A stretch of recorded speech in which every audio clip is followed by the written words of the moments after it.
I want to welcome you to Dream Chasers Radio with me, your host, Yaya Diamond. What's up, peoples? How you doing? This is a great day. Oh, yes. And I am telling you, I'm having an amazing conversation already. It's already begun. And I'm so sorry you're late getting here, but that's okay. We got more conversation coming to you because we have two guests on the show today. It's Brigette Marshall Quick and her husband, Andrew. Welcome to the show, guys. Hi, thank you, ma'am. So, I was looking up the book and I saw that both of you are on the book. So someone has to chime in and tell me how the adventures of the Wayward Star and crew, book 1, got started. Go ahead, Andrew. Well, it was kind of, it basically all started with a dream I had as a young boy in elementary school. And that was from watching, I think we had watched the Disney show, the Swiss Family Robinson and Crusoe, and a few of the other Disney shows, 20,000 Leagues Under the Sea. And I guess that just got my brain kind of running wild. And then I got to kind of into the, all the disappearances in the Bermuda Triangle, which we basically took and incorporated into the storyline all the way through until they actually get on the alien spacecraft and leave the planet to go to a new planet in a new galaxy to recolonize. Wow. So I'm privy to a little bit of information before everybody kind of tuned in that you and your wife really kind of went back and forth on this. Yes, ma'am. Absolutely. He's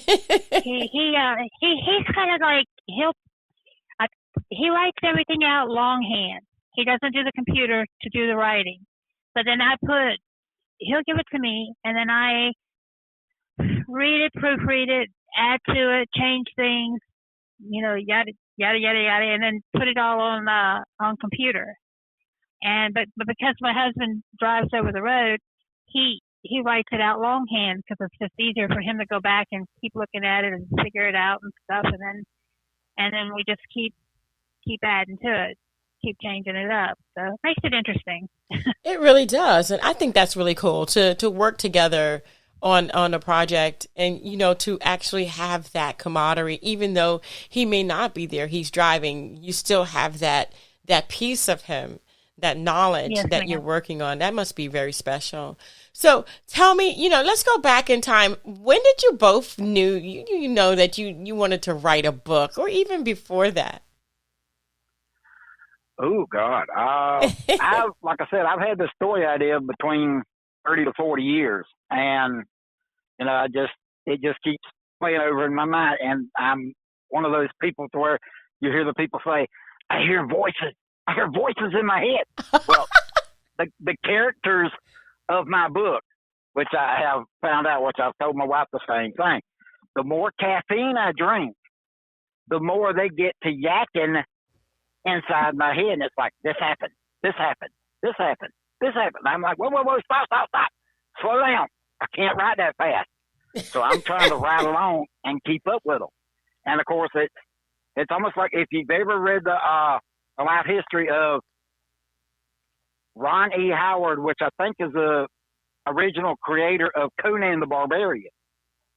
In some of the memoirs that they got of his books when he first started writing back in the 30s, was that he wrote down that it felt like Conan was standing over his shoulder, breathing on his neck. He could actually feel the hairs on the back of his neck moving as Conan was telling him what the story was, what happened in the story itself. So to me, it's almost the same way. The characters are all alive in my head all at the same time, and everybody's fighting for, listen to me, and then this is, listen to me, and this is what happened, and this is what happened, and they keep going so fast, I'm like, stop, hold on, stop. And I have to back them up, and I have to read back over my page, which is the reason why I do it long, and I have to read back over my page to catch it with where I'm at, because they play it out in my mind. It's also like a movie screen at the same time. It's playing so fast that I have to hit the stop button, rewind it back up to the top, and start back over so I can catch it where. And of course, my wife's like, they're so long-winded because, like I said, the first chapter was like 35 to 40 pages. Oh, And wow. then the second one was like 40 to 50 pages. She was like, no, this ain't going to work. You're going to have to shorten them up a little bit. So I got them down to about 20 pages per chapter. And she's like, I think we can get them a little bit shorter. So the newer books now have like 10 pages per chapter, but that's before she gets a hold of it too. So. Oh, wow. That sounds very interesting. What did you do, Brigette, when he told you what was going on in his head? I told him to put it down on paper. Because I multitask when I'm able to. Well, I've always multitasked, and he can't understand. I can be on the computer doing something, on the phone with somebody, talking to somebody right in front of me, and doing the tablet too. And he's like, I can't do that. He goes, Ain't no way. No. Ain't no way. No. But that's how my brain doesn't shut down. My body might not work the greatest right now, but my brain doesn't shut down. And I told him, put it down. We'll find a way. We'll figure it out. We'll get it, try to see if we can get it published. Now, this was our first book, and we got a rating of 9.3 on it. And I had no idea that was a good thing. Of course, I had no idea because we've never published anything. Mm-hmm. And since this is I think like 8 or 9 that's going to be in this series of books. Uh-huh. And then it's just, I told him, you got to write it down and let me go through it, read it, let me see how it feels, and then we'll just add to it, change it up, and make it like to where people can understand it. Well, people are interested in it. You go to the movie and everything is right there. Mm-hmm. You pick up a book and your imagination's running wild. So the book has to keep you hanging on, or let me see what the next chapter has. Right. I'll put it down to go to sleep. But wait, I got to see what happens to this character. And I told him, leave him on the edge a little bit. Just, you've got to have that yearning in the spirit, to keep on going. So it's interesting because I told him, we work well together that way. We don't have to be right there together to be working well. Mm-hmm. I mean, it would be nice in an office, to one side, one desk over here, one over there, but because of his job, we can't do that. But I mean, it does make it interesting because he lets me help get his ideas out for everybody else to see or hear it. Wow. That is a great thing, though. I mean, to have that camaraderie going and to have that understanding. How did you guys sync up with each other? I mean, how do you write like that, where he's coming at you with this long form writing and you're shortening it down? And then do you give it back to him? Does he reread it? Well, what I do is he usually basically, he kind of goes with my judgment. I kind of finalize it. I tweak it and finalize it. And then, we send it in. And then somebody else says, well, let's change it. It's you don't change anything in there. Leave it just like it is. I said, leave the spelling of the names like they are. Don't be trying to word correct it. I said, it's done like that for a reason. And that's like, my name's Brigette. Everybody says Bridget. I'm like, it's not Bridget. It's Brigette. Yeah. Like if that's like somebody saying, your name is, you go, Yaya. And if you don't want to say Yo-ya, because people you have to kind of like mold them and, like, hey, it's this way. Follow the sequence, follow the storyline. So, but I'm getting off character, sorry. But we work well together. He lets me have the last final say on it. That's so good. Which kind of makes me feel big-headed, but, But that is really good. I have been called Yo-Yo and Yay before. Well, Yo-Yos are popular. I know, right? But yeah, it's still not what I want. But I just kind of went with it. I was like, okay. I've shortened it down to like, hey, just call me Bree, y'all. Just Bree. Bree works. Yeah, I'm so tired of everybody mispronouncing my name. And I'm like, if I go to France, I'm fine. Everybody says Brigitte. I'm like, okay. If I go to Germany, it's Brigette. So it's like, that's fine. I can deal with that too. It's like, only in the U.S. they have to screw it up. Yeah, right. All us Americans. Yeah, my wife is always, ever since I've met her, she's always had, her mind can go nine different directions at one time. And I have problems focusing on one thing, but that's the reason why I got all the voices in my head yelling different stuff at me at the same time. That kind of overpowers it at times. But I told her, I said, when me and her first got together, I said, okay, look at it this way. I said, the man's job from all the way back to the K-man was drag the club out, knock the food in the head, and drag it back to camp. That was it. That was where his job stopped. That's all he was supposed to do. I said the woman cleaned it, cooked it, fed the kids, took care of him, took care of camp, and took care of everything else. And the man's job was that single focus to where, I mean, like up to the 50s or 60s, that's all the man done. He went out, made the money, come home, plopped down in his recliner, and got a beer and sit and watch TV, and that was pretty well basically it. That was all we did. So, you know, the woman's, and my hat's off to all women for that, for being, especially if you got one who's doing the mother's job and the father's job, because that's, I don't see how on earth they do it. I don't see how y'all do it. I really don't. It's not easy, I tell you that much. And I do have my husband, but I was raised by a single mother, and it was hard for her. Yeah, one of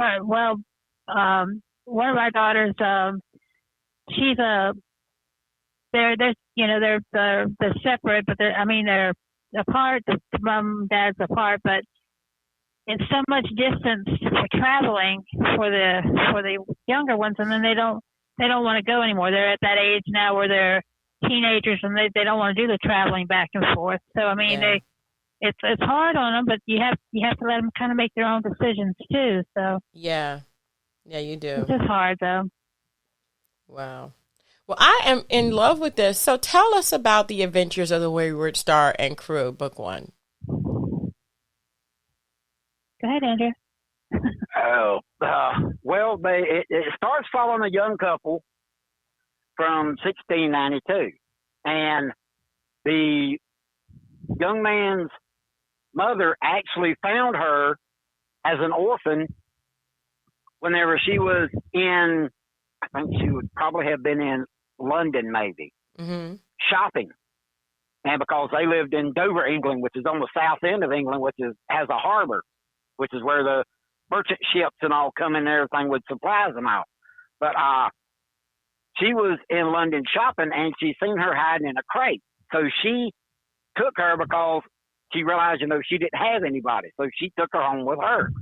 So when she introduced her to the little boy, they basically become, inseparable as brother and sister. Well, later on, the father and mother both realized that there was more between them than, and they was like, oh, they make a beautiful couple, later on. So actually, the mother and father get sick and both die. And him and her is left in this big 2-story style, beautiful stone home. And the money starts running out that they left to take care of them and all the stuff. So they have to get rid of all their employees, more or less, stable boys and maids and cooks. And it's just him and her there by themselves trying to run the place. So he gets a call or gets a letter being that he's a merchant ship captain to come to this man and woman's place, which is several days ride away. So when he gets up there, they tell him that they'll give him thousands of dollars in gold if he'll come to America and bring them back some magic water, which was spring water out of South Florida, which, everybody knows, which at that time they thought it had magical powers because, like Ponce de Leon, said, hey, it's a fountain of youth, make you young, can cure this, cure that, cure that. So kind of made them believe it was magic water. It would cure anything. Their only daughter was sick. So they paid him to take his ship, come to America to bring back the water to them. Well, before he could get back home, the young girl passed away. So the wife was so distraught that she put a bounty out on Alexander's head, which is the captain of the ship. Benjamin Alexander Paul III, which is what his full name is. But the wife put a bounty out on his head. So when he goes to get in the ship, now the little girl has always been able to talk to spirits. She could talk to her grandmother. She could talk to Lady Catherine after she passed away, which was the woman who adopted her. She could talk to her. She could see and communicate with spirits. So that's her ability.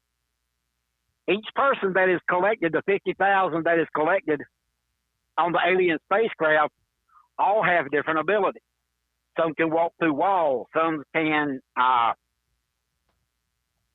lift 100 times their body weight, can start fires with their mind. They all have different abilities. And they can shapeshift into different animals or creatures. Oh, wow. So wolves, bears, different things like this. Cats, you have what they call them, like werecats, different things. Go ahead, Andrew. You make me break my line of concentration. I'm sorry. Talking about the gold. Yeah, it kind of got me there for a second. But once the grandmother tells her, look, if you want to see him again, you're going to have to get on the ship with him, because once it leaves, I don't see it ever coming back. So she's like, well, how can I do that? How can I get on it? How can I sneak aboard a ship that nobody's not going to see me? I'm a woman, and the ship loaded with men. So, of course, they're going to see me. So her grandmother actually tells her, okay, look, tell him you want to send some extra stuff from the house with him on the ship. And she says, I want to send some extra stuff with you. He says, okay, fine, go ahead. So what she does is she makes a trunk that's big enough that she can get down in and hide in, so they will sneak her aboard the ship when he sends the guys to bring the stuff back to the ship. Wow. So she actually gets on the ship with him, but it's several days into it before he finds out that she's on there. Oh, no. But he's actually thankful she's there then, because his whole plan was to go to America, get the water, bring it back to Covington Estate, to the rich folks, sell it to them, and get enough money to marry her. That was his whole thing behind what he was doing that for anyway. That's what he kept telling her. I have to get this done before the money runs out, so I can forward my plan into action and take care of us the rest of our lives. He didn't basically tell he wanted to marry her, but that was what his plan was. So as the ship gets out to sea, and the Lady Covington has already put the bounty on his head, another ship gets after him. So now the Goliath is chasing the Wayward Star out in the Atlantic, coming towards Florida. Well, as the Wayward Star is going across, they actually come across the path of Blackbeard the pirate, Captain Edward Teach, who was a really bad guy in the late 1600s to 1700s. The pirate actually wrecked a lot of ships, killed a lot of people, and they don't really know how many that he actually done it to have records of it. There was only a few survivors out of each ship that he attacked. But he actually falls in behind them. And if you look at the cover of the book, you can see the three sailing ships sailing across all at the same time, and then you see the storm. Well, when they get into the storm, that is basically in the center of the Bermuda Triangle. So they sail into the storm, and instead of all the boats sinking, which they all fall off into the whirlpool, get sucked into the whirlpool, which was actually a gateway that sends the ships from the Atlantic Ocean to the alien spacecraft, because the Atlanteans that are running the whirlpool gate know the aliens, and they all kind of are together because they all came from the stars to start with. So once the ships get on board the alien spacecraft, the alien captain,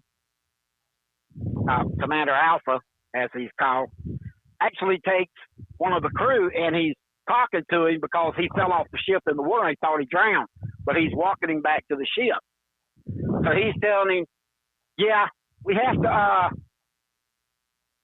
to basically take y'all to this new planet because this one here is going to it's going to be bad. You don't want to be here. And he's like, really? And he's like, yeah, he says, I talked to my council, which sent me here to help. He said, but the really sad part is, he said, this is the second time we've had to do this for you humans. And the little guy looks at him and he says, what? And he says, oh, yeah, this is our second time having to do this. He said, we brought your ancestors here about 1.5 million years ago from another planet in the same solar system that y'all basically destroyed. Oh. And he's like, what? Where? Where from? And he's like, oh, that's a small red planet about 30 or 40 million miles from here. And he's like, what? And come to find out, the aliens brought our ancestors to Mars and brought us from Mars to Earth to recolonize. Mm. And if you actually look at some of the stuff the NASA rover is finding up there, that's what's really freaking me out. This is an idea that comes completely out of my head, completely fictional, but that rover is finding all kind of weird stuff up there they can't explain.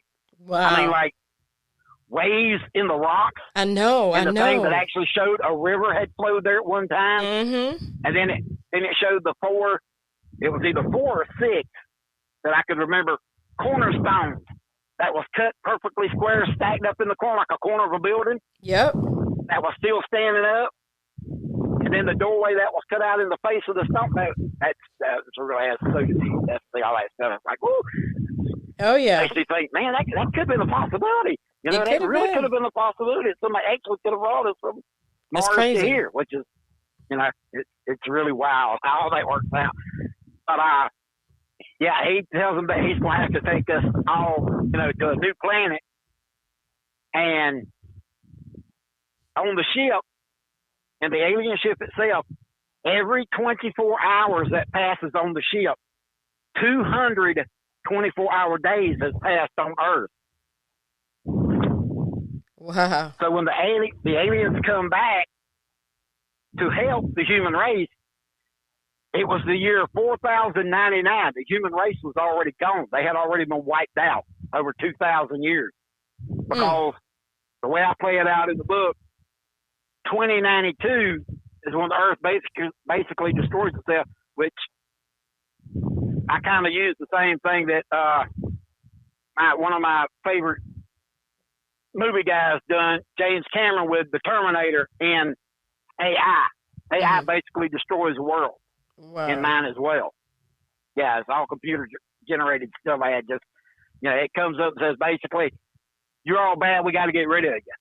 So they start the explosions and all that other kind of good stuff and basically wipe the Earth clean. So the aliens their ship is capable of creating a reverse spinning black hole. Instead of it spinning clockwise, it made it spin counterclockwise. So when the ship passed through it, it sent the ship back to 1692, which is where they started collecting these special people at that time span. But once they realized, once they went back in time to that time, they couldn't go back through it to reset the clock back to that time again. When the days started ticking forward, they couldn't stop it. It was steadily going. So they had to be very quick about their gathering of the special people, which is basically what book 3 is, the gathering of the special ones for Centaria, which is basically that one before they leave, which is where I'm at on book 4 now. I'm about like 15 chapters into book 4, which is when they start getting into the NASA astronauts and all the different stuff, because as they're orbiting on the dark side of the moon, this special young lady that I have on the ship that actually comes off the pirate ship, because her and her sister and her aunt was in their small village in Africa, and bandits come through, killed all the people, kept 25 of the women alive, took them to the coast and sold them off to slave traders to be brought to America. Whenever Blackbeard come up on the ship, he killed all the crew, took the women, put them down in his hold of his ship, and then sunk the other ship. So when it fell off into the whirlpool and it got on the alien, they was freed by, the people on the ship. Mm-hmm. So that's how she got to it. But Erika is, she's extremely special. And of course she's Ebony. She's a young black girl. She's probably 13 to 14, something around that age range. And she has abilities, but her abilities come from a different thing, because when she was on Mars, her and her sister and her aunt were renowned scientists on Mars. And she actually created if you've ever seen the movie or the TV series that was out, Quantum Leap. Yes. She created a quantum flux generator and got it to work, because they knew Mars was dying. They knew the planet was in desperate need of help. And she's like, well, maybe I can do this, and send us back in time. Well, when she got through with it, she walked through it, but no, everybody else was telling her, no, don't do that. Something bad's going to happen. Whenever she walked through it, it sent her and her sister and her aunt and all the people who was in her building to a different time, but it sent them to a totally different planet. It sent them to Earth. Wow. Well, you're going to have to stop talking, because if you tell me more, you're going to be telling me the entire book. He's getting a little bit more ahead than the first book, but he gets into it and he starts talking. I'm like, okay, stop. That's just a teeny bit of book one, and that's a little bit of book two, because she actually comes out in book two. She doesn't appear in book one at all to start with. That's just the different aliens that they come across that's already on the ship, because there's 200,000 different species already collected off of other planets on the ship to start with when they get to Earth. Wow. Well, I'm telling you what, I can see why his he's saying slow down. Yeah. Yes.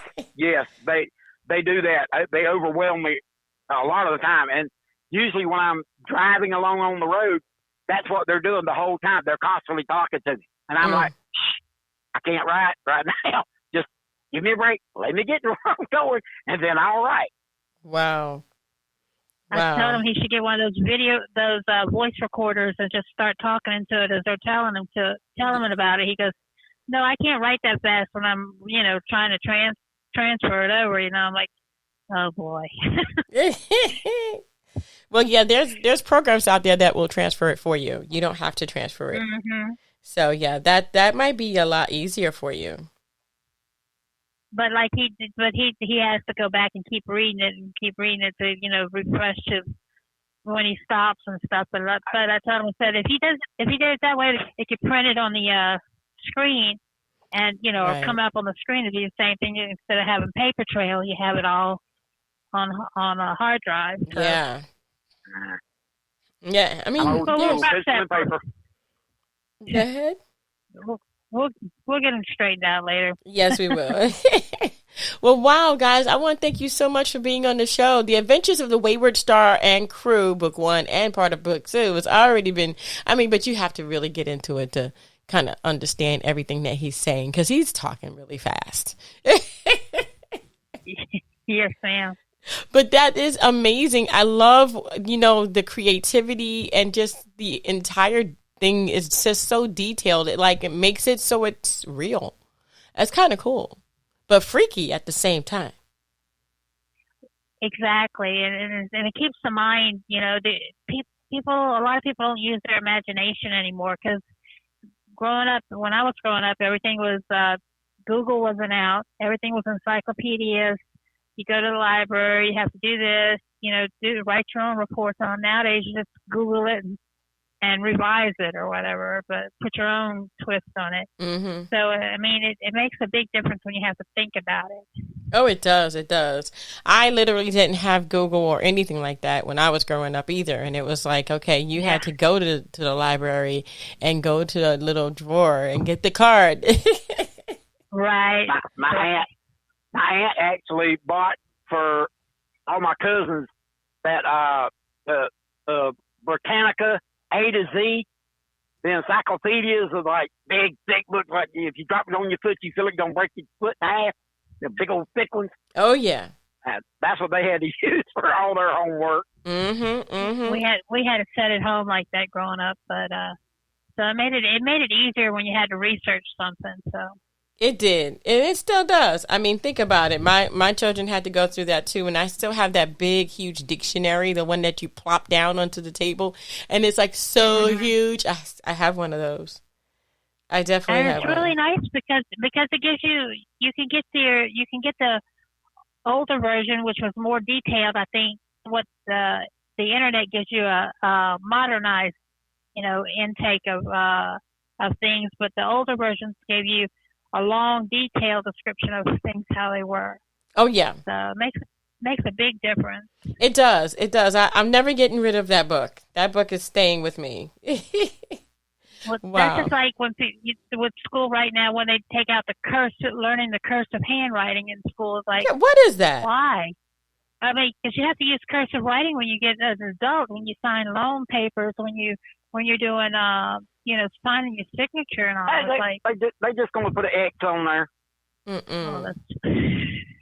No. Here, put an X. There you go. That's fine. Yeah, right. No. Nope. No. Well, I want to thank you guys. Very much for having us. Thank you very much for having us, Shaya. No problem. Anytime. And thank you guys so much for being on. And thank you so much for demonstrating that the imagination is still there. It's still useful and you can use it. Definitely. I want to encourage people to use their imagination, just like you just said. Use your imagination. I mean, it's there for you. My goodness. That's amazing what you guys are doing. How many times have you gone outside as you were little, or even now as an adult? You can sit down there outside and look at the clouds, and you try to figure out what shape that cloud makes. All the time. So it's like you're using your imagination, and then people want to get just too don't get me wrong, I love my electronics, but I like to read my books too. So, and that's like Angela asked me, he goes, "What are you doing?" I said, "Reading a book." He goes, You're not writing our book?" I'm like, "No, not right now. I don't feel like it." He goes, "You should be working on our stuff." I said, "No, you need to let me calm down before I do the other stuff." Yeah, right. One's work, one's pleasure. Hello. Wow. So. Well, that's a good thing though, because you keep on your P's and Q's, as they say. Yeah, I have to keep him on his. Always. Well, it's always good to have someone to do that. Yes, ma'am, it is. Definitely. Well, Brigette, thank you so much for being on the show. And Andrew, thank you guys so much. We're going to go ahead and put the information. No problem. We're going to go ahead and put the information for the book so that you can get it on Amazon. It's The Adventures of the Wayward Star and Crew, Book 1, by Andrew Quick and Brigette Marshall Quick. I want to thank you guys so much for tuning in. Don't forget to dare to be different. And until next time, guys, bye. Thank you. Have a blessed day. You too. Thank you. Thank you.